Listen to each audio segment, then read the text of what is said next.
Hello everyone, welcome back to my mini blog. আজকে একটা নতুন ধরনের গার্ডার মাথায় দিয়েছি, কেমন লাগছে অবশ্যই কমেন্টে জানাবেন।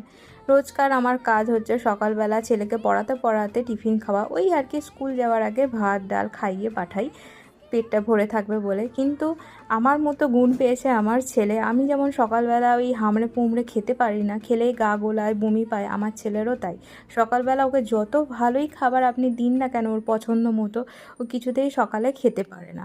এটা ওর স্বভাব পেয়েছে আমার থেকে। আর এখানে কলে জল দিয়ে দিয়েছে, কিন্তু কলের জলটা এমনভাবে পড়ছে বেঁকে বেঁকে, আর কিরম স স করে আওয়াজ হচ্ছে। দেখুন, আমার ছেলে হাত ধুচ্ছে, আমিও হাত ধুতে গেছিলাম, আমার ছেলে তার আগে ও নিজেই হাত ধরে, এই দেখুন কীরকম আওয়াজ।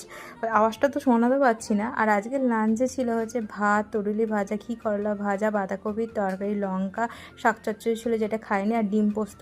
আমি না আমার শরীর খারাপ হওয়ার জন্য একটা রাঁধুনি রেখেছি, সেই কাকিমায় বানিয়েছে। ডিম পোস্তটা অসাধারণ বানায়। সন্ধ্যেবেলা অনেক দিন পর একটুখানি দুধ চা খেয়েছিলাম, আর এখানে ছেলেকে পড়াচ্ছিলাম। আমার ছেলে না বাংলায় একদম কাঁচা। আর কি বলবো, এই বাংলা নিয়েই বসে আছি কখন থেকে। That's it, tata.